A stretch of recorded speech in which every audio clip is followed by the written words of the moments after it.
Hello and welcome back to the Oh No No No podcast, South Ayrshire's most clipped podcast of the 2024-2025 season.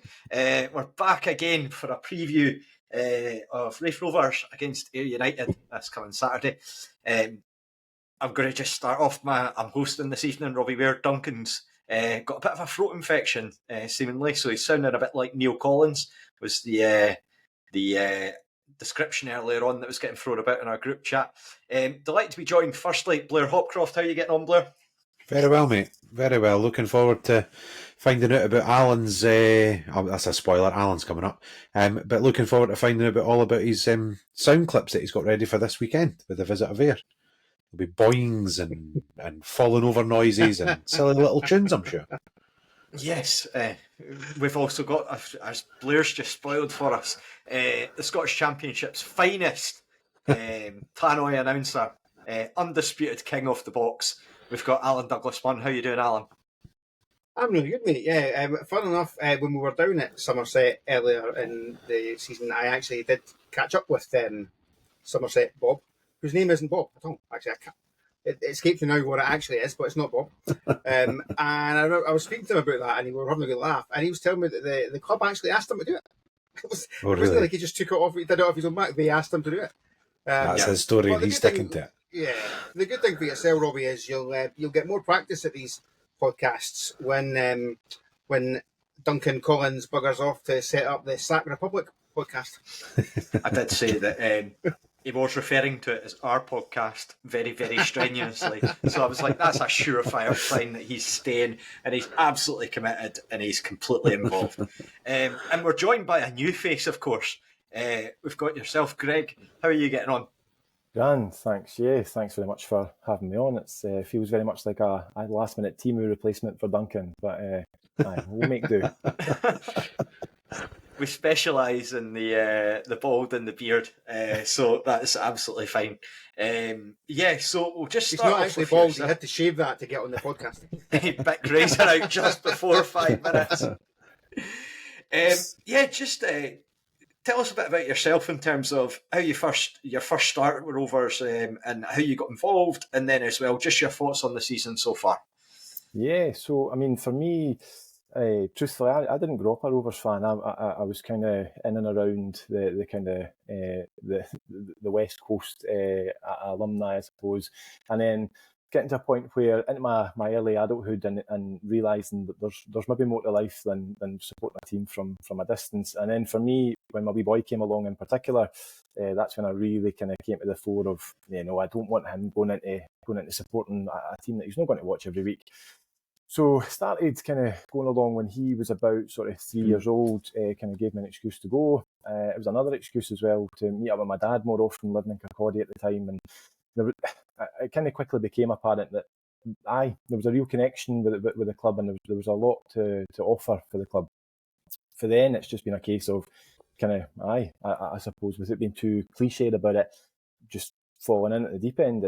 I found myself going to away games more often than not, was up in Dingwall for the playoff final, just really kind of can't praise the club enough, and a real family club. I think there's so many instances I can point to in the last couple of years alone where there's been people on hand to help out me, help out my lad in terms of getting to games, looking after us.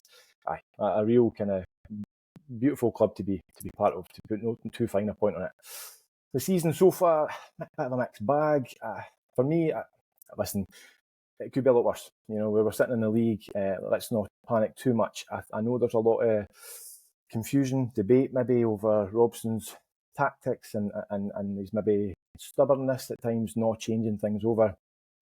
It could be a lot worse. It could be an awful lot worse. Think back to how we started last year, and I think we would rip your arm off really for this time round. I think the style of play maybe isn't too easy on the eye, but it's that age-old dilemma. Are you going to trade performances for points on the board? And I mean, I think bottom line is, can he really grumble to where we are after the first quarter? Yeah, it's a real hark back to sort of John McGlynn's first era at points. Blair, the first quarters came to an end now. with that game against Ross County. What was your sort of perspective on things? Because again, I asked this in the post-match podcast when I was on with Les and Carol. What are your thoughts on where we're sitting at the moment and going into this second quarter? Honestly, I think Greg's hit the nail on the head. Like this time last year, you'd have bitten somebody's hand off to be where we are right now. Like you last season was so slow to start, and losing the manager earlier on and all that kind of nonsense that happened, and the new manager comes in and it just never really looked like it was kicking on. And I think again, Greg's right. The football's maybe not as fluid and pretty as it has been in the past, but you can't grumble with where we're at. I like the fact that when we've lost games trying to win games. Do you know what I mean? We've never really gone into a game to sit in and try and get nothing out of the game or try and sneak a draw or whatever and lost out. I mean, that's two games where we've lost 2-0 against arguably certainly the top side in the league, and I know they're not doing so well down the bottom at Ross County, but one of the bigger clubs in the league, if you like. And we've gone 1-0 down, and we've kept chasing the game, and we've kept pushing, and we've kept pressing, and we've lost a goal as a result of that. I quite like that. I really do. And I think the team lineup on Saturday, I mean, obviously I wasn't there. I was working, so I missed the game itself. But I couldn't believe the lineup. Like if you'd shown me that lineup 6 weeks ago, I'd assumed that we were in the midst of an injury crisis. Like to have Wilson starting at left back, to have Montague starting ahead of Byrne. Do you know what I mean? There was, and ahead of McMillan, there was so many changes. Like this idea that he's unwilling to change. He's maybe a wee bit slow in making substitutions. I think that's granted. I don't think he's unwilling to change. I think he has a game plan that he wants to enact against different teams, and he has different things he wants to do against different teams. And I have to say, in the first quarter, it's worked more often than it hasn't worked. But there are times when it hasn't worked, but that's kind of part and parcel of where we're at. We're creating chances, we're not taking them, but we're creating enough chances to win games. And that certainly wasn't the case this time last season. We were going games without a shot on goal, regularly going a game without a shot on goal. So, no, I'm again, as Greg says, pleased, but not singing for the rafters about it. But yeah, happy enough. And Allan, for you, what would be the main areas that you think that we should be looking to address for the second quarter? It's kind of tough to say really, because 5 in the 9 games we've kept clean sheets, so you're not looking there thinking we've got real problems in defence. We've scored a decent amount of goals, probably a fair few penalties, but we, as Blair says, we are creating chances. Looking at Ross County is a perfect example there. I think it was like 16 shots on goal or something like that. 2 cleared off the line. We're creating chances, maybe just not getting the luck that you need at times. There's a lot more to be positive about than there is to be worried about. The biggest concern for me actually is the lack of form, the lack of confidence of whatever you want. Lewis Vaughan, Lewis Vaughan on his day is still, despite Ross County having 75 players and St Johnstone strengthening the squad, Lewis Vaughan still on his day is one of the best players in this league. Unfortunately, we're not seeing his day very often at the moment. Now, he's not getting a lot of game time, so that's understandable. But that's probably the biggest concern for me, is that Lewis Vaughan maybe doesn't fit into Barry Robson's system. Therefore, he's not getting enough game time to build up some form, and I don't know that we'll get the best out of him under Robson.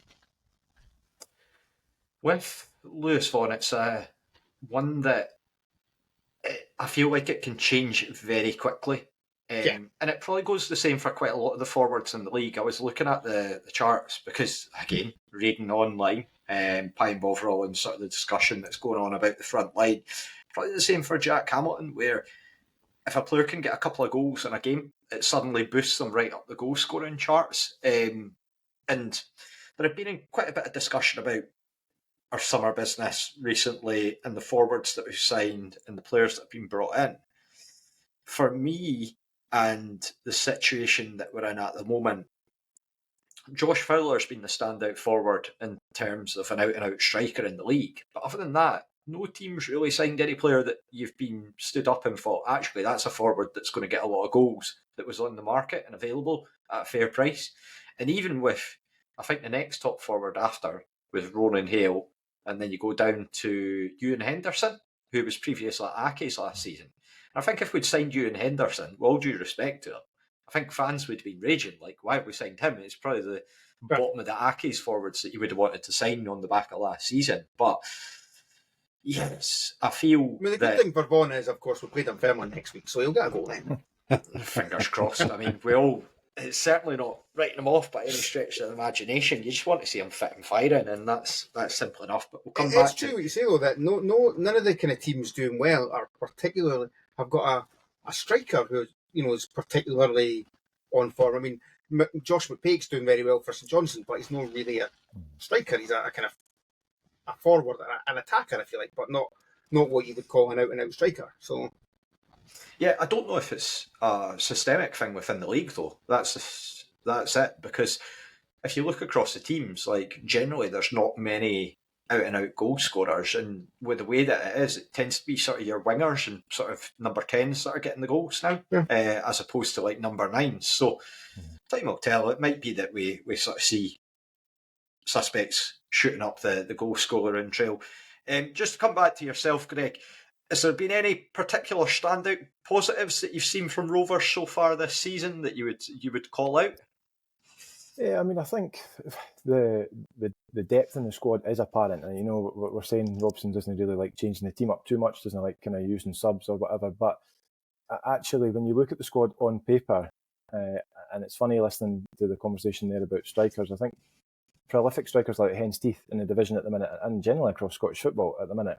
And I think it's less to do with a striker who's going to bag you a lot of goals, and actually more to do with a system that will allow a player to take the most chances. And I think for us, what I'm kind of pleased about is that the chances are there. And when we think of, Josh Mullen, I think continues to play particularly well, despite the fact that he's out of position. So the system is suiting him in that regard.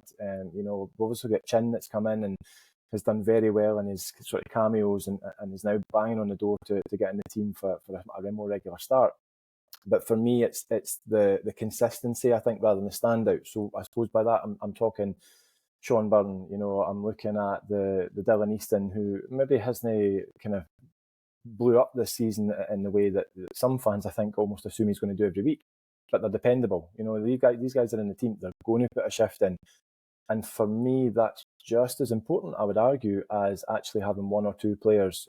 You look at Fordyce. At times last year, I think a lot of people, probably myself included, were questioning, why have we signed this guy? Like, what's he done going from playing out his skin at Airdrie to what's he doing now? Actually, he's as dependable as they come now. And the partnership that he's kind of struck up with Hanlon at the back, we've got Ray back, Stevenson continues to kind of come up with the goods. For me, it's less standouts and more actually where we're doing things well. Okay, it's maybe not working every single time to the maximum effect, but there's no massive concerns other than the maybe not so insignificant lack of goals on a consistent basis.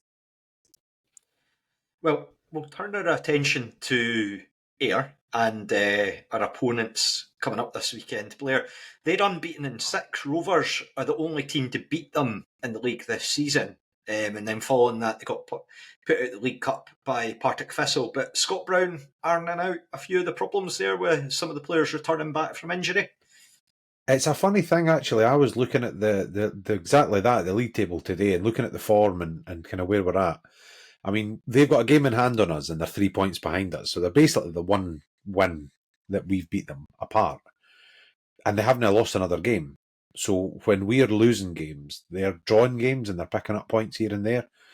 And I think you wouldn't have to go far to find an Ayr fan who thinks they've had a really poor start to the season.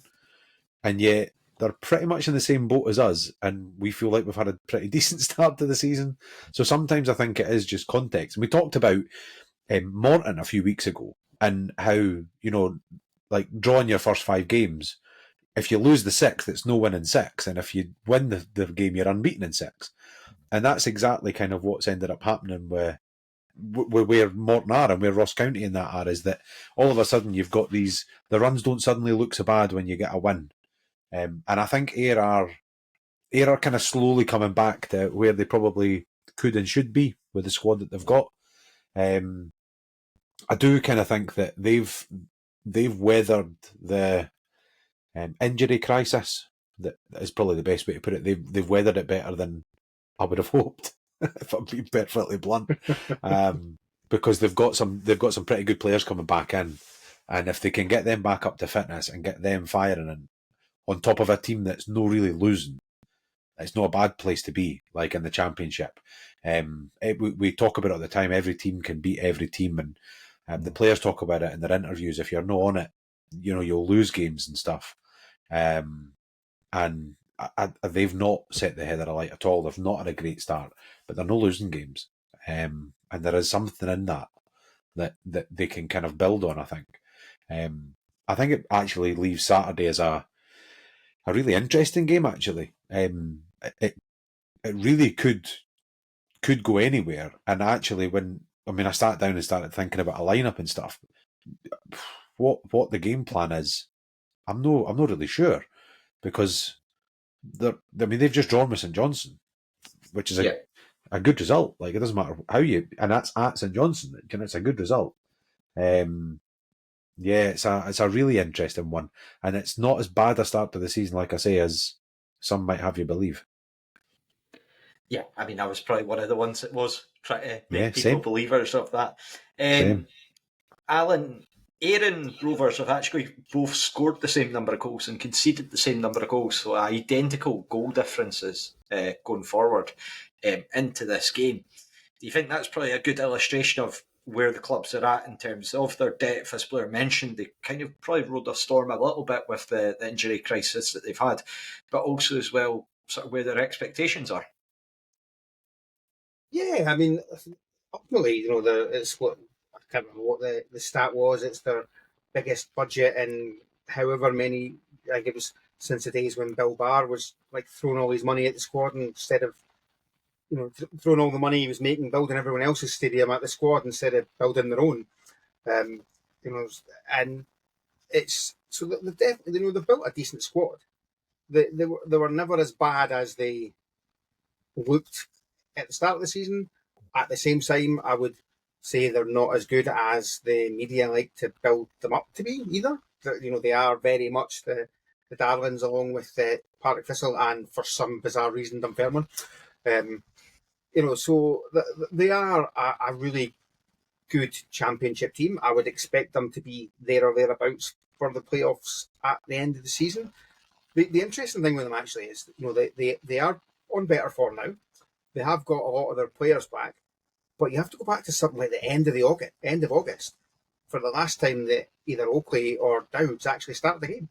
They're not playing Oakley and Dowds. They're changing their or Main actually. They're not playing the kind of big target men strikers that they've got on the books. So they've obviously changed their system a fair bit. So it's going to be interesting to see how they approach the game on Sunday. Bearing in mind that they're almost kind of playing a front three where, like, it's similar to us. In fact, they're playing attackers rather than strikers. Yeah, certainly. In the case of Anton Dowds, I know he's just getting back to full fitness now, so he's one that I'm sure their fans will put a lot of expectation on, and how well he returns back from a cruciate injury. Similar to Callum Smith, it's really impossible to tell what a player's going to be like coming back from that. Some players just seem to breeze back, find their form back just perfectly. Other players that can really haunt them and have a big influence on their career. You only need to look at Grant Savoury that's at Queen's Park a few years ago. He was running the show in that season that they ran Dundee close, and then all of a sudden it's been a lot more difficult for him to get back from that type of injury. I suppose it's the same with any. Greg, just to come to yourself, do you think this is maybe a game that could sort of set the tone going forwards, given one of the team's potentially momentum for the sort of second quarter and going into the season overall? Seems quite an obvious thing to say, but I think that's right. And going back to what Blair, pointed out with the game in hand, I think that's pretty pivotal there. It's maybe could go two ways, I suppose. If we get a positive result on Saturday, get the win, it doesn't really matter. I don't think I become overly optimistic about the next quarter, but I think if the result goes the opposite way and Ayr actually get that win, I think it kind of, in a negative sense, does set the tone for the quarter. I think you're then instinctively looking over your shoulder, you're looking at the teams catching up, particularly Morton keep grinding out results, Arbroath kind of keep it going as well. I think it's quite clear this year, St Johnstone are almost certainly going to be the runaway winners. You've then got, really, second through 10th, probably, but actually down to maybe 9th, are realistically, where there's not going to be a great deal between them. And I think some of these teams you'd struggle to maybe get a Rizla between by the end of the season. So, I think it's cliched, but I think it is an important game. And I think the result, if it's a draw, as so as it probably will be, but if it's a draw, it maybe doesn't change too much. I think it's more pivotal if it's a negative result. If we lose on Saturday, I think we can't help but look over our shoulder at the teams that are maybe gaining ground, not least Ayr, but 3 or 4 others.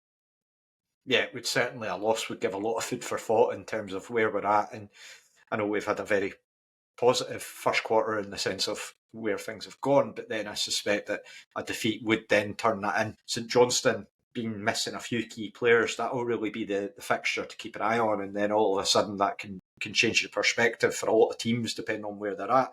Maybe if Partick get a win on the Saturday, if St Johnstone were to lose, that changes how people are viewing that sort of title picture.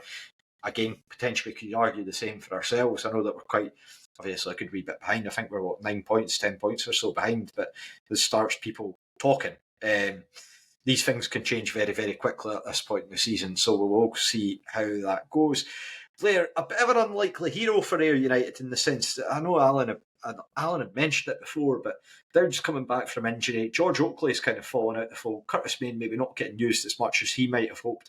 Mark McKenzie, of all people, 3 goals in the last 3 games. Does it just show you that sometimes to expect the unexpected with these sorts of things? Yeah, I suppose it does, but I think it's something we've kind of already touched on, that this season seems to be a championship where your wide players, your kind of your 3, if you like, rather than your 1, are the ones that are actually picking up the goals. It's a funny one because with Ayr, they're so stacked in terms of centre forwards. I mean, there's no many teams in this league would turn down George Oakley if he was available, based on his kind of form in the last couple of years and his kind of presence and stuff. He's a really hard worker as well, and a big handsome boy, which helps. You've got Anton Dowds, like you say, coming back from injury, and it's a big one. And then you've got Curtis Main, and this is the point where I'm probably going to upset some people and maybe get clipped at some point if it goes badly. He's rotten. Curtis Main's just a big battering ram. He just runs about the place and batters into folk. But in that, they've got 3 strikers that are all really different. Mm-hmm. I don't think there's another team in the league that, maybe St Johnstone, to be fair, but I don't think there's another team in the league really that has that. So to be using none of them, it's like having all the aces and just no playing them.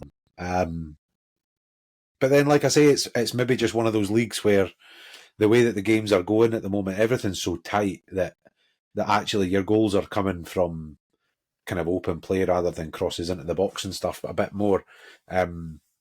So yeah, I mean, we rely so heavily on Easton, although he's been playing kind of up front occasionally. He's not scoring up-front goals. He's not scoring poachers' goals, you know what I mean? He's not on the end of a cross or anything. When Easton scores, it's usually either a penalty that he's won or it's or a good bit of play kind of thing. So I'd like to see what Ayr are going to do, because I didn't envy Barry Robson in that regard. What they do can have a massive impact on what we do. Do you know what I mean? If they're playing 2 or 3 strikers, you think, right, definitely 3 at the back then. We kind of need to kind of have that presence and that physical kind of battle with them.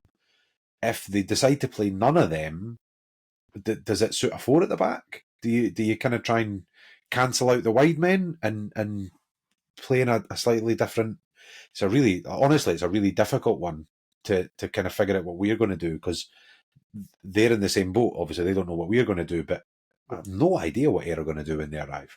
No idea what kind of lineup they're going to It's end where up it's with. an advantage having someone like a Jordan Doherty, though, who is so That's true. kind of adaptable. Yep. You know, we can switch from a back 3 to a back 4 Very quite easily by moving him out to right back and moving whoever's at right back further up, or moving them into midfield and pushing Brown or Matthews up. So it gives you that option. And you almost think, actually, the way Ayr are doing it kind of gives them a wee bit of a problem, because if you're not playing Dowds, Oakley and Main to keep them happy, you're probably having to put them all on the bench. So that's 3 places on your bench being used up by, albeit they don't play football the same way, it's essentially the same kind of position, you know, and so it maybe limits your options a wee bit on the bench. It does give you the option of going full, like, Murray ball written up and just chucking them on. Not that ever And works. not having to do it with centre halves. Like, you can actually stick 3 strikers up. To go back to a point that you said though, Blair, with Ayr and the way that they're setting up, the discussion among their fans at the moment is whether Scott Brown's going to potentially, how he's going to bring Anton Dowds back into the fold, and how he's going to be able to utilise him, because they've been using Mark McKenzie up top and he's been scoring goals, and that again Oakley and Main hadn't, so it's natural that they then drop out and they look for alternative sources.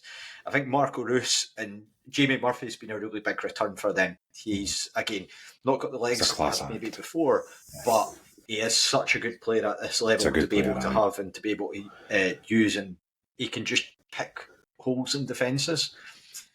With that said, I do feel that we've got the defence there to be able to stop them, but it's one to keep an eye on for how they set up on Saturday, and I think it should be one that we as fans, from a Rovers perspective, we'll obviously be looking at how we see our team sheet at 2:00 on a Saturday, and immediately we start to try and unpack it and figure out what on earth's going on, usually. But for Ayr as well, that's the thing, is the home team. We've got to set our stall out. Like, we can't be trying to react to them, but it's so hard when what we're saying is that they can basically play with 3 big brutes up front, or they could play with 3 attacking wingery type players up top. That's a really difficult thing to plan for. And the way that they played against St Johnstone as well, there's been a lot of criticism of Ayr United. Not that it's going to matter, because again they get a point at the league leaders, a very respectable one, which is sometimes the way that you've got to be. To look in terms of their personnel, one name that does stand out though, Greig, to come back to you, who could be potentially winding up Stuart Bannigan if he's to make an appearance for us? If you had any to pick, is it just easy to go straight to Dylan Easton?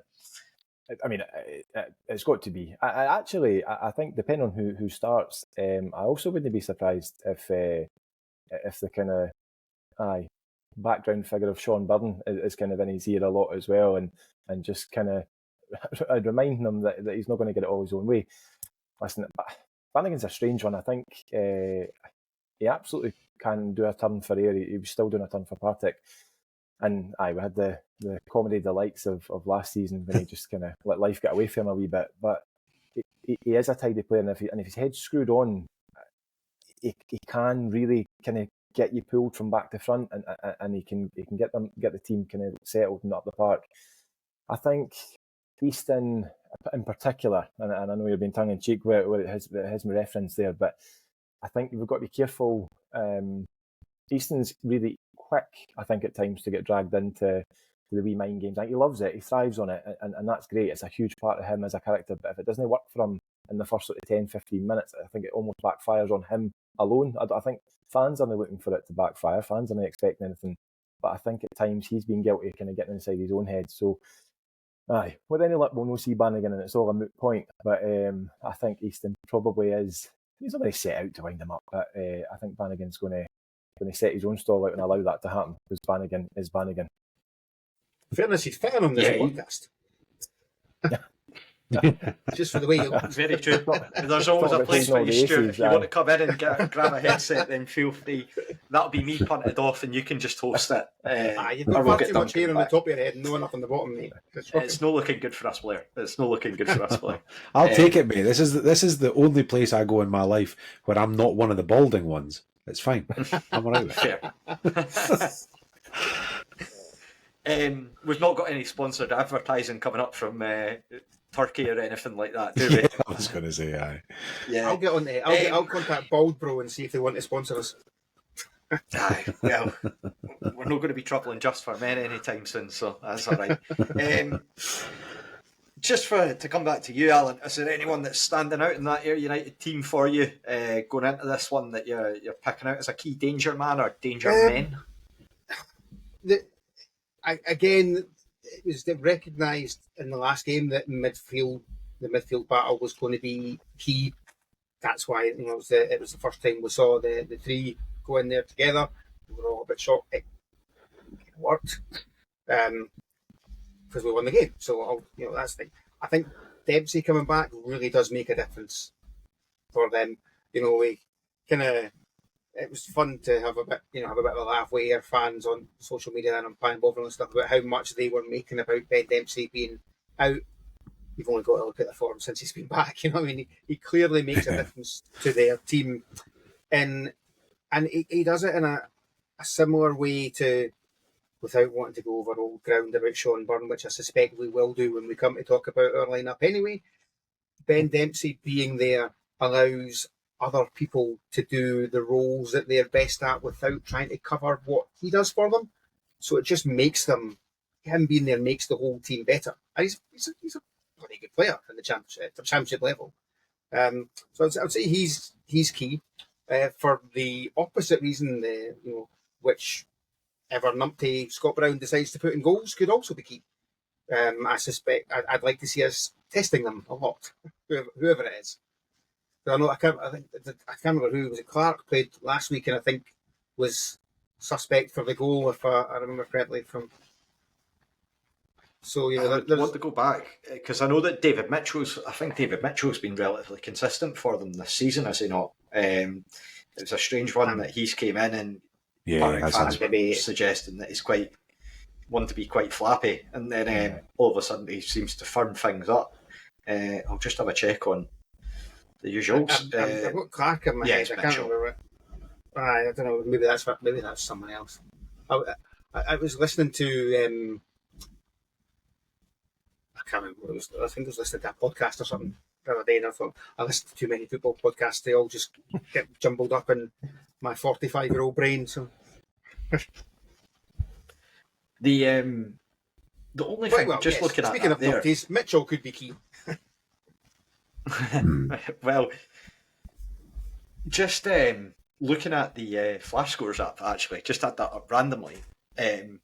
Les might appreciate this reference, but you know how they've got the headshots for all the players? Like, Leon King genuinely looks like he's out the PS2 game Max Payne. He's got that, like, cartoony graphic head. Like, just so bizarre to see. Like, it does look very similar to that. But that's the only thing that jumped out at me.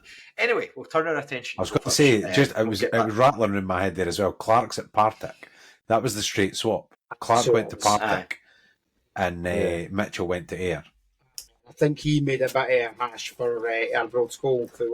I think it was listening to Terrace or something when they were talking about it. But right, I think when Arbroath were playing Ayr on the opening night, it was Sean Want didn't cover himself in glory as well for the sort of ball into the box. I think he's dropped out the team with Leon King coming in. And I was going to say Holt's back, isn't he? Yeah, Holt's back. McMahon's playing as well, and Dicko's dropped out too. With Wattrett on the right, so time will tell. Anyway, turn ourselves to a Rovers focus. We'll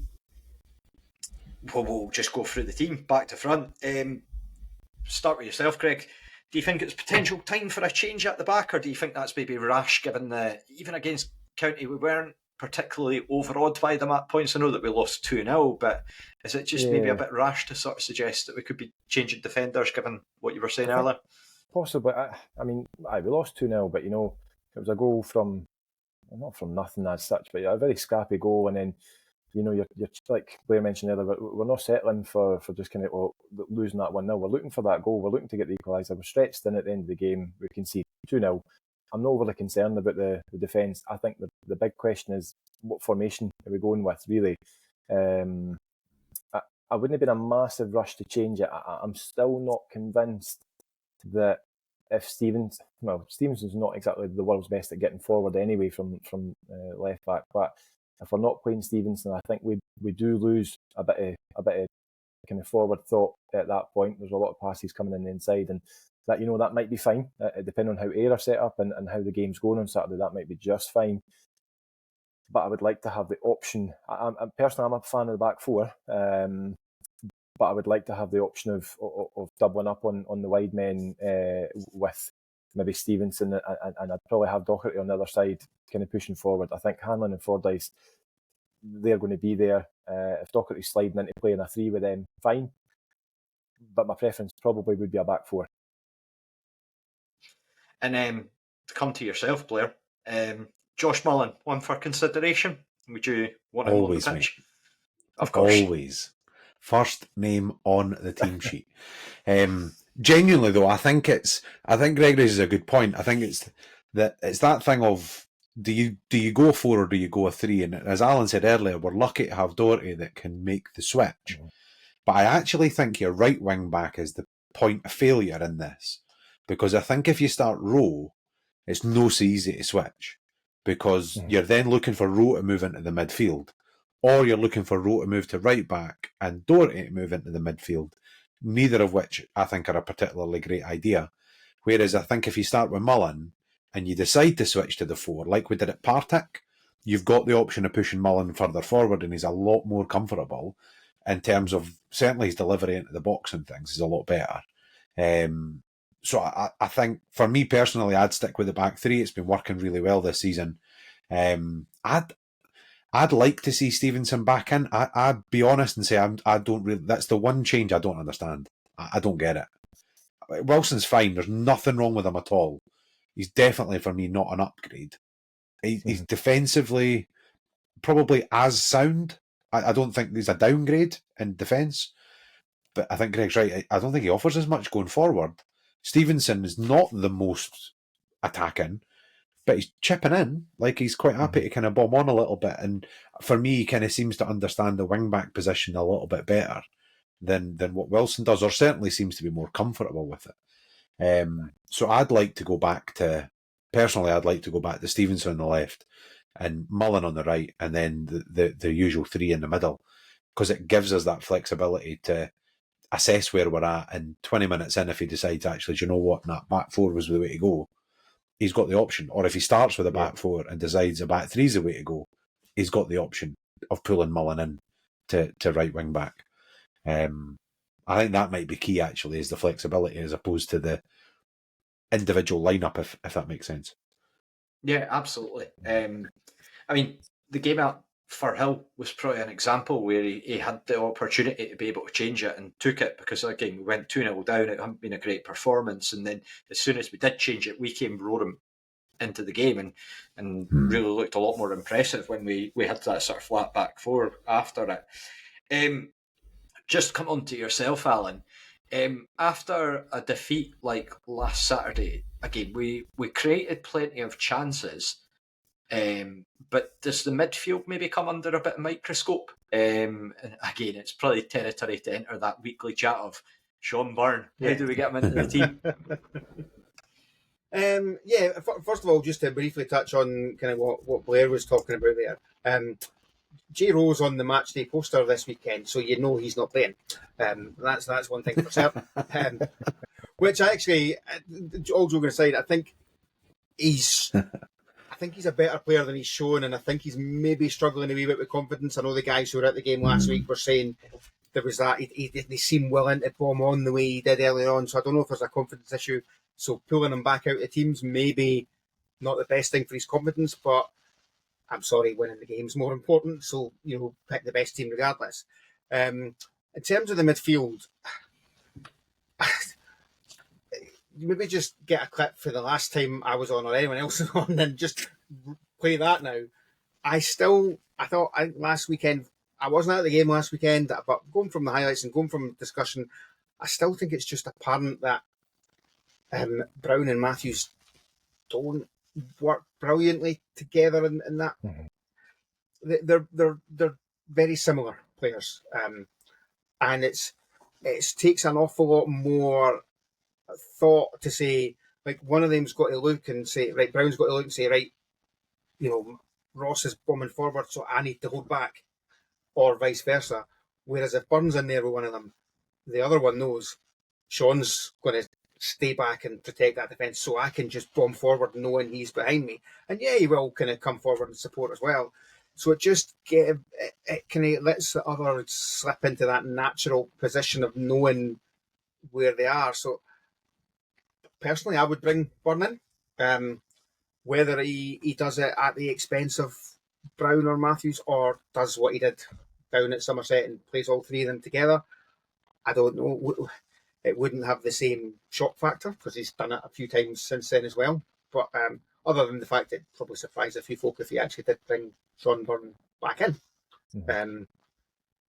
But yeah, I think the midfield battle is going to be key this week because essentially Ayr are playing like five midfielders if they play this same kind of team they've been playing. So it's going to be a kind of a real kind of key battle for us. So it's important to have our best players in there, I think. And yes, we're not in watching training every day. We don't see what Barry Robson sees. He knows a hell of a lot more about football than I ever will. But from what I do know and what I have seen, Sean Byrne is one of our best midfielders, and we're a better team with him in there. And I genuinely feel like a broken record saying this, but it's because it's true. You're looking ponderous there, Blair. Whereabout are you sitting on the situation? I agree with all of that. I think he'll play the three, if I'm honest. I think it's a game that's going to be won and lost in the midfield. And I think playing the three gives him the best chance of doing it. I'm kind of a wee bit torn with the whole thing because I really like Sean Byrne and I honestly really want him to play every week, but I don't think Robson's dropping him because he doesn't think he's good or because he doesn't run enough or whatever that kind of storyline is becoming. I feel like Robson genuinely has a plan that he wants to do. Like I said at the beginning, a different plan for every game. We're playing this opponent this week. This is how I want to set up. This is how I want to play. And I think in his head, Byrne fits some of them and he doesn't fit all of them. Whereas I genuinely think in his head, Matthews and Brown fit all of them. And therefore will pretty much play every week because all of his styles rely on his midfield being really busy. Really, really busy. And I don't think we lost the game on Saturday because of the midfield. We lost the game on Saturday because we didn't take our chances. We had 16 shots on goal and we didn't score. I'll agree with that actually, Blair. Robson strikes me as I play the people that I think can do this rather than dropping the people that I don't think can do, that aren't good enough. It's more horses for courses kind of thing. And For me, a big part of it as well is that the issue of playing the three in the middle is actually less playing the three. It wouldn't be my preference in an ideal world, but you know what, fine. It's actually the impact or the likely impact it has further up, where you're then looking at Easton and McMullen then playing as a two, and for me that then is the bigger issue with the three, and for me that's the big argument against the three is it's the likely impact it has that those two are playing as almost kind of false nines, and you're asking it, and they will cover the ground. McMullen in particular will cover a lot of ground, but at what cost? Because actually, if we're talking about creating chances, not taking them, I'm not sure that that's the solution. It probably makes it more important actually for maybe Stevenson to come back in, because if you've not got that striker, they need support. So you need your wing backs. If you've got the three there who can drop in and help defend, you need your wing backs getting forward. Yeah, it really hammers down to the point about Paul McMullen and where he's best utilised, which I think it's covered a lot, but I think it's very hard to disagree with the fact that he's an out-and-out winger, and that when we're using him in a different sort of manner, really hard to see us getting the tangible benefits that comes from. just to stick with you, Greig, heading up to the forwards, now, naturally there was a lot of chances missed against County. Up top, would you be looking to change it away from Jack Hamilton? Josh Gentles has only played 15 minutes of football for the Rovers. Lewis Vaughan missed out completely against County, didn't make the squad. Where would you be sitting on that situation? Would you want to maybe stick with Jack given his experience, or would you maybe be looking to see Gentles get a bit more time on the pitch? I'm not quite at the stage where I'm ready to roll the dice on just throwing Gentles in for a start. No disrespect to the lad at all. You know, he might absolutely come good at the Rovers or elsewhere. But with the greatest respect to him, he's just a bairn who's come in. He's needing a bit of time to bed in. I think he's needing a bit of time to adjust to the league. For this game, I'd be sticking with Hamilton. My cards on the table. I'm not always Hamilton's biggest fan, but equally, I think he's coming back from a long-term kind of layoff. He's needing that chance to find the rhythm and find the routine. And if ultimately, within a few games and getting the bulk of a game for playing time over the next couple of fixtures, if he's not then coming up with the goods, you've got to be looking at changing it. Fair enough. I wouldn't be comfortable dropping him out now to put Vaughan in, for example, given that he's not been on form either. And as I say, I just couldn't justify rolling the dice on Gentles from the start. Bring him on maybe after the hour, give him a good 20 minutes, fair enough. Hamilton for me starts on Saturday. And Blair, for you, would you be similar position? Yeah, it's the same thing we have all the time, though, Robbie. It's what would I do, or what do I think Robson will do? Because they're two different things. Like they're not the same. I agree. I wouldn't play the three in midfield. I think the problem is exactly as Greig describes. You end up with two wingers up front, or you end up with Easton and Hamilton, because he's no dropping Easton. I mean, let's be honest, we can't drop Easton. He's probably the only player in the squad at the moment in that sort of higher up end of the pitch that merits the kind of position of being undroppable as such, because he's been so consistent for us this year. So yeah, like, do you roll the dice on somebody else? I'm in the same camp. I think it's way too early on Gentles. I'm not convinced at all yet. Had he buried his chance on Saturday, he had. I know it came at him quick, and he's in the box, whole goal to shoot at, and he smacks it straight at a defender. Probably the most Rover striker thing I've ever seen. So he'll fit right in. I'm just not seeing I'm not seeing a killer instinct there yet. It's early, but I've not seen a lot of him. Hamilton, I think, I keep kind of harping on about it. He's not been fantastic, but I think he's a player that needs to play. Like, I keep saying this again, but he comes out, he comes in, he comes out, he comes in. He looks rusty still. And I know he's been back for too long to still be rusty, but he still looks rusty. He looks fit, but he doesn't look sharp. And I think the only way he gets sharper is playing games. So I'd still like to see him play. I think I would like to see McMillan come back in, if I'm being honest. I think we need those legs up top. And actually, I think we need to start. I'm still not convinced we use Hamilton well at all. He barely touches the ball inside the 18-yard box. And I'm not caring what he says about he's no a poacher, he's no a penalty box striker. If he's no a penalty box striker, I'm not entirely sure what he is. Like, do you know what I mean? Because his hold-up plays no great. His first touch is no great. He's no terrible. We've had a lot worse over the years, but it's no, you're not going, oh yeah, great, we've got Jack Hamilton up top with his hold-up play. No, for me. He needs to be in the box, and he needs to be getting the end of crosses, and he needs to be scoring goals. And he's not going to do that bumping about on the edge of the 18-yard box. So, yeah, that's where I would stick as well. I mean, when you look at the goals that he has scored so far, I think they've both been sort of balls into the box, fired across the 6-yard box, stabbed home, basically, which is, again, you feel basic sort of forward play gets mentioned there. And there were points against County where we would sort of see the ball come across the 6-yard box and go out the other side, or past the back of him or other defenders or things like that. Just do feel that with it, that you're absolutely right to say that with the system, certainly in terms of the knockdown play, I think it's very difficult because if he knocks it down, who's he knocking it down to? Like, we've not really got anyone on that side. So really about making sure that we're suiting him in the best way that we can and that we're using that.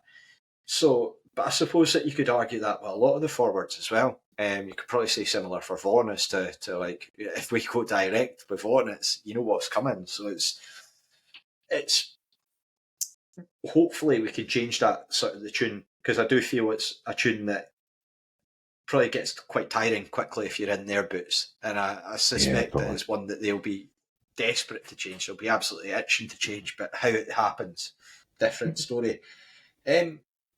Just to come back to you, Allan, do you think is it fair to say that it's really impossible to tell the direction that we're going to go into this game? I know that we've spoken about this so often, but with Barry Robson, it's just impossible to see which way we'll go next. I mean, which you would never have guessed, just a few months ago, it'd have been like, it was always you knew exactly what team was going to be put out.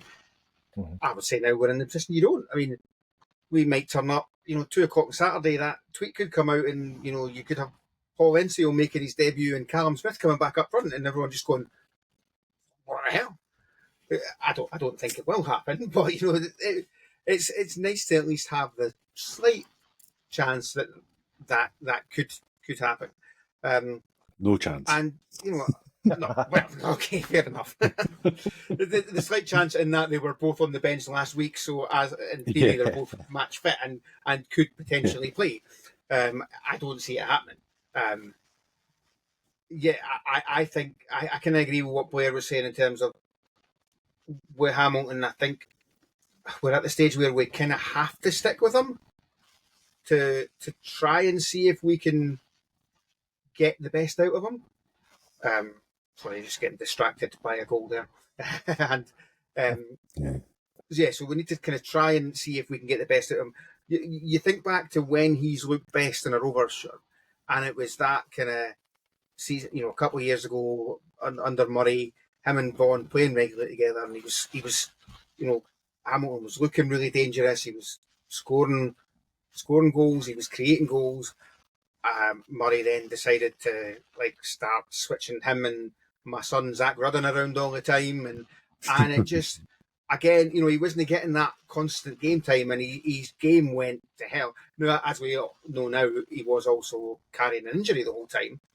But I think I mentioned in the chat the other day, it was that game in particular, was the Challenge Cup game down at Hamilton where Hamilton was outstanding. He scored an absolute beauty for the edge of the box. He scored a cracking little kind of poacher's finish for a kind of stramash in the box. And you're thinking at that point, maybe we've actually got the striker that we want, and then kind of throw in the whole sliding into Sunday thing as well. And, he built himself into this kind of really big position. And then for some reason, Murray just decided to not play him anymore. And, he's never really looked the same since. So maybe give him consistent game time, and he might actually, turn into the player we all hoped we were signing. I think every single Rovers fan wants that for Jack Hamilton. Yeah, totally. Whether we're going to see it is another matter. I think I totally agree that everybody wants him to do well. I think without being too harsh on him, we're 2.5 years in now, and as Blair says, we're not really sure what Jack Hamilton we've got and how he fits in. And it's a big rest of the season for him. Without stating the obvious, it's a big few months coming up, particularly now that, objectively speaking, there is no injury excuse, especially if he is getting game time. But to be 2.5 years into the 3-year deal and still not be clear on exactly what kind of striker we've got, whether he's in form or not. We don't know if he's a poacher. We don't know if he's a target man, other than his claims he's not. That, for me, is the bigger concern, I think. He keeps telling us what he's not. He needs to show us what he is. 100%. It's true, though. I think interviews, it's easy to get these sort of clips and sound bites and things like that. And well, you hope that time will tell. I know it's a cliche and trite to say. Allan, I was just going to say that you're saying I've been distracted by a goal. I felt like I was turning into Jeff Stelling, but for who? Chris Kamara. Well, I suddenly realised that I bet I was not saying it in case any of you are recording it and not actually watching the. No, I was going to say game. I'm like 3 seconds behind you, so I saw it just as you were talking. I'm like, yes. Fantastic. Because that's the thing, anyone watching the video will also be able to see the precise moment.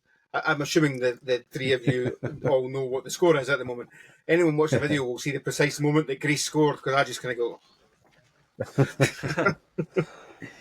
Unfortunately, Scotland, of course, get an equaliser very, very quickly after a lengthy VAR check. Right, on to lineups. Blair, I'll start with yourself. Right, so is this what I would do, or what I think Robson will do? We'll go with what you would do, because let's be honest, it's not we've a huge not got a clue difference. what Barry Robson's going to do. I'll be honest, it's not a huge difference. So I think we'll start with Hanlon, Fordyce, and Doherty at the back three. I think he'll stick with Wilson at left wing back, although I'd like to see Lewis Stevenson come back in. I personally think he will, and I think he should put Josh Mullen at right wing back, and then he'll start Byrne, Brown, and Matthews. I wouldn't. I would start Byrne and Brown, but he will start Byrne, Brown, and Matthews, and then it'll be Easton and McMullen up front. The change I would make for that, in fairness, is keeping Hamilton on. I just, there's a bit of me thinks he'll go 3 in the midfield, and I agree. I don't think it's a good idea, but I do. I don't. I think he recognises what Sean Byrne brings to the team for a game like this. I'm just not sure he is willing to take out Matthews or Brown to do it, which is the worry. Allan, what did you have in your lineup? So, not surprisingly, Josh Ray in goals. I know that we don't tend to say that because it kind of goes without saying. I think he'll stick with the back three as well, and it'll be the same back three. So, I think he might bring Stevenson back for this one, but I think he'll stick with Rowe.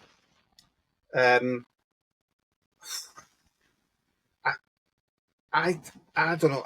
I don't know why, but maybe it's more hope than anything. I think it's a game that Byrne could be really important in, so I think he might bring Byrne back in, and it's who drops out.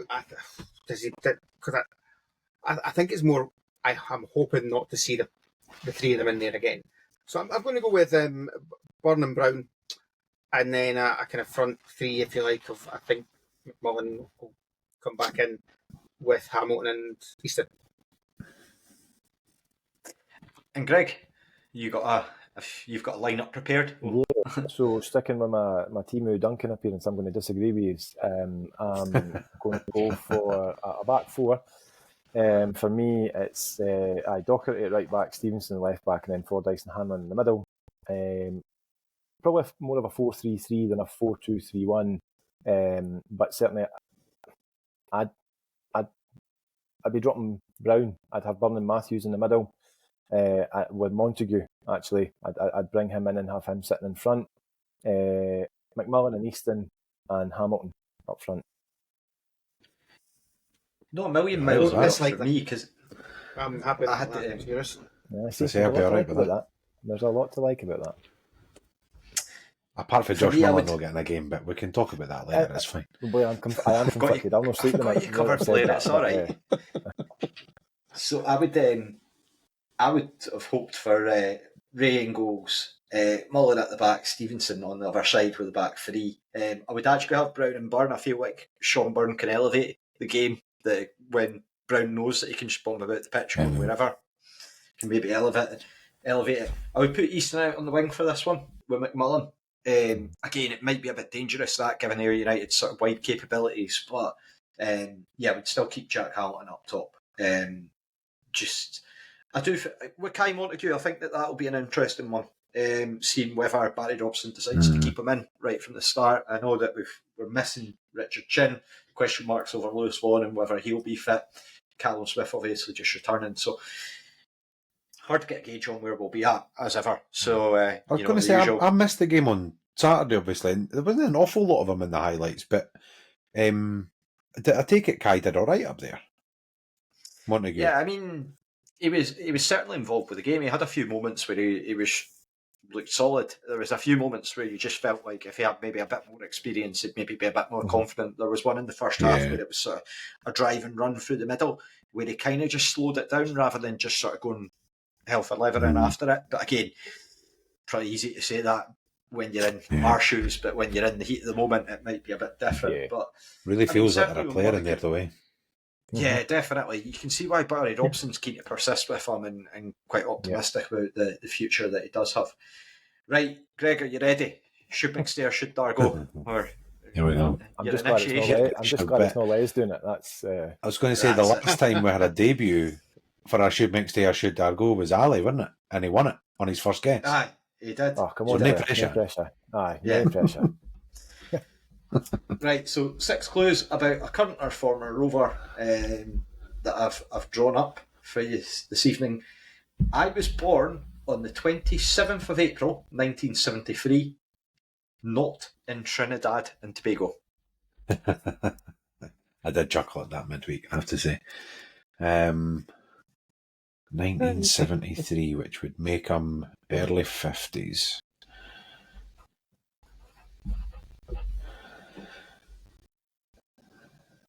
So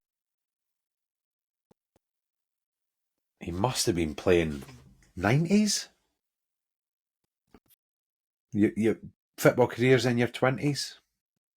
You would Born think in so. 73, probably would have started playing about early 90s, going Yeah. into the mid kind of 2000s maybe.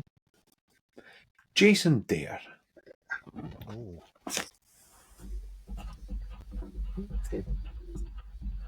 I've come to realise this really is easier when you're in the car travelling to and from work.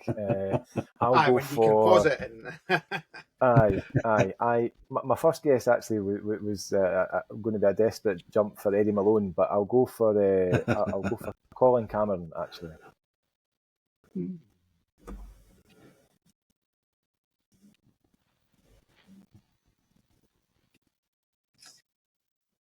Robbie Rayside. Robbie Rayside. Oh, Robbie Rayside. It's nice to hear his name.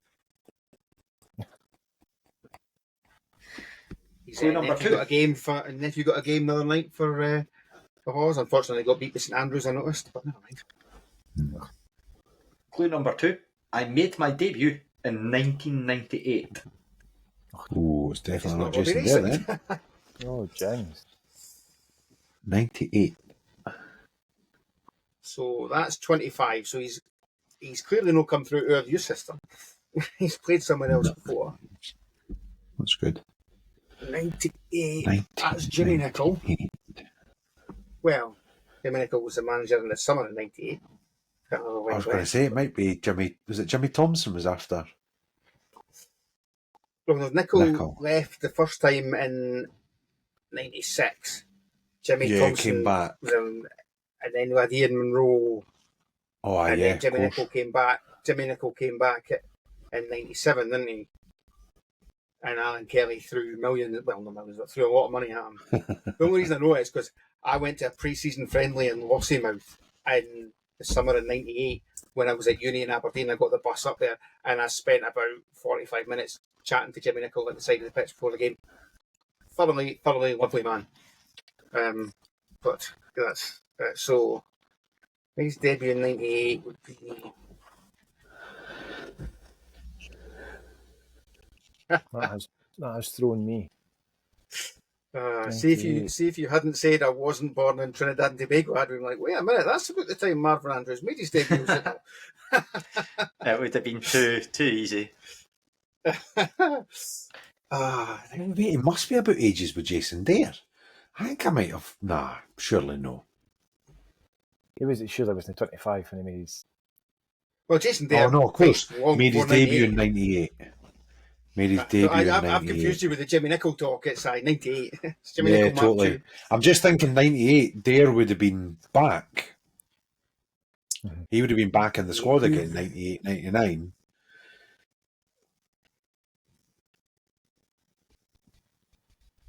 Hey, now. Who else was in that squad? Lee there. Lee there. Oh, wow.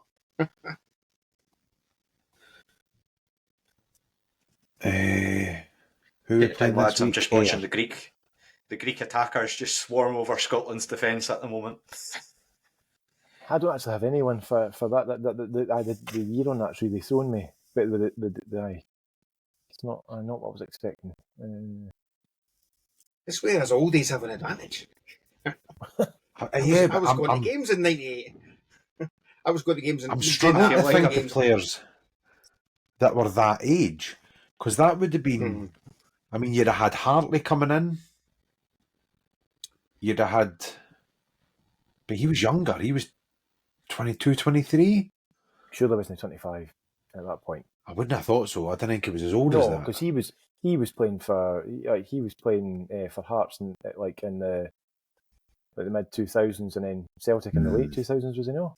Yeah. Bear in mind with Hartley, Millwall gave us Hartley instead of paying us for Dennis, Crawford, and Sinclair, who went down there in '96, That's and it took a while for them to get back. So, and Hartley's about. I feel like this is your I think like. he was later. I think he was '99.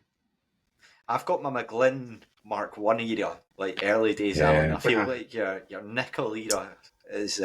This is like Allan's this is about mastermind the time. specialist round. This is the time where I was at uni then, and despite the fact that I was at uni in Aberdeen, I went to most games home and away. Like I would be travelling down from Aberdeen to go. Like I think the longest journey was Aberdeen to Stranraer to watch us lose 2-0, which is kind of leaving at 7:20 in the morning or something mental like that. So it was my era, but also it's the era when I was 18-year-old and I was drinking quite early. Loving a bevy. I'm not sure the age works, but I'm going to go Paul Brown. Paul Brown. Must have been around about that time. I remember him coming in, former Villa 21s, Scotland their 21s, like Frank maybe Falkog too specialist. young. Yeah, Michael maybe signing too at young. the time, I think, wasn't he? Before we then went mental with Paul Hatter. Was he maybe the year before, actually? Was he 97? You got anyone, Greg, that's jumping to mind? Not at the minute. Not for that clue. No. Excellent stuff. Just to place you where we are, Scotland have just scored a second goal. Oh, nice. Oh, James. You're about to think tell me it's, this boy's a striker as well, isn't it? So it's not going to be Paul Brown. Luckily, Lewis Ferguson, you I said think. You said that just before that cross came in there. You've said it Although to be I fair. feel I've still got somebody rolling about the floor. I'm about a minute behind, I think. Well, I think it came up. I'm watching it on my phone, and I've got a group chat with a couple of mates, and all I saw coming up was wow. So I was like, well, I'm guessing something good's about to happen. But so yeah. I don't know if I would term that goal as a wow goal, with all due respect to your friends, but I think it was more. Wow, we've been pitched and we've we've been scored. really getting battered, and we've scored. True.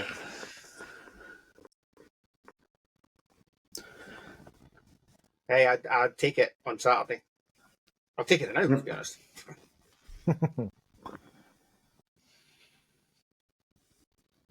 Because for Scotland, if they win tonight and then they win against Belarus, they can't be caught by Greece. So Don't say that, Robbie. It's fun. Don't. Yeah, no. It's funny you're saying you going with your guest Paul Brown. The last time I saw him, he was delivering me a parcel. I was going to I say think he that was delivers a about- parcel. I think that was about 20 years ago. do you want clue Kirkcaldy 3? dies up, didn't he? Yes. Yeah, go for it. Right. Okay. I played for 10 clubs in Scotland, It's not Paul Brown. and then. I am a 2-time Scottish Cup runner-up and 1-time Division 1 winner. Facts need to be checked. But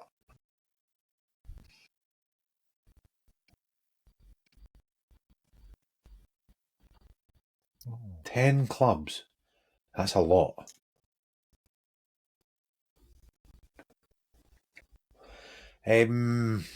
Oh. I didn't say it because somebody else will get it. you can go into a team effort. Paul Tosh. I was thinking it's the boy that's Stevie's brother or cousin or whatever he is, but I couldn't remember his first name. Paul Tosh. It's funny you say that because Steve Tosh was actually my alternative to Lee Dare. Well, funny you But mention that because Stevie Tosh was about the only name, and I can't remember now if he's been an answer already on the pod, but he was the only name I've got circling my head at the minute. Was Stevie Tosh. Cool. Was he before though or after Paul? Past. Tall Pish. Steve Tosh was kind of at the time where we were obviously really struggling financially because we sold him Livingston for a packet of crisps. It was him, Alec Burns, and Marv, wasn't it?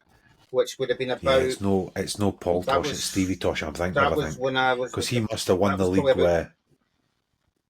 That was about 2002. I don't know if Stevie Tosh played for us for that long, did he? 4 years? Can I change Suspect my he might guess? have been younger as well, because he went Because we've to- been kicking the arse out of this. Sorry. I'll go Stevie Tosh. Clue 4 was I played at every level of the SFL from 1993 through to 2011. Stevie Tosh. Clue 5 is I was born in Kirkcaldy. And clue 6 was I left Raith in 2000 as part of a controversial move to Livingston for a packet of crisps. Livingston. Yeah. I don't know why I went Heck. Paul. No idea why I Genuinely, went when I was Paul. going with Lee Dare, I was like, Steve Tosh is my alternative answer here. Yeah, Yeah. And I didn't Stevie go for Tosh. I went out my my usual McGlynn Mark 1 type of picks for Should McStay or Should Dargo and mixed That's it up a- for this one. So That's a rookie mistake as well, thinking Stevie Tosh and saying Paul. Oh, brutal. I'm glad you did. The Though. most I'm glad you did. I The mean, most to be fair, unfortunate nickname let's be ever. honest, it's not the worst mistake that's been made on Should McStay or Should Dargo within the last Yeah, week. it's true. I So was gonna say. yes, yeah. I sincerely hope that someone sets up Hamilton as nicely as I've set up you tonight, Greg, on Saturday. I'll take We it. can live in Pass Pass along it in the front of the 6-yard box, box. Is Yeah. it Steve Tosh's laddie that plays for Hillabeek as well, isn't it? Yeah, John- I think Jordan one of Tosh, the, yeah. I'm not sure who it is, but yeah, definitely there's a Tosh there. So He was a player, by family the way. links Back, to the Rovers. I remember watching him at school football. He was at, I think it was Dundee United or St Johnstone or something he was at, and he was a prospect. I don't know how he's ended up at Hillabeath. Not to Well, put down Hillabeath, but it's nowhere I thought he was going to end up, to be fair. Yeah. you never know with the pyramid. Sometimes players fall out and then Yeah, might true. work their way back they're up. only yeah. they're sitting about 6, I think, and they're in the East of Scotland Premier, I think, aren't they? So one league below the Lowland. Although obviously Lowland League, the whole pyramid's changing again next year, anyway. Isn't it? So. Aye, well, It's next never to wrong, that. Up with that. Yeah. Yeah. Well, thank you to everyone who's taken the time to listen and stuck with us while we've sacrificed the Scotland against Greece masterclass that's ongoing. I use that very, very lightly. But yeah, firstly as well, again, thanks to Greig. Welcome into the crew. Delighted Thank to have you you. joining us. Of course, Allan and Blair as well, thank you for taking the time this evening. We Thank will you. be back with our post-match podcast reviewing the game against Ayr United. Fingers crossed, we're looking at a Jack Hamilton hat-trick as he walks us up the goal charts. Good. And everyone just gets a bit more content. But time will tell. As ever, thank you for taking the time to listen, and bye for now.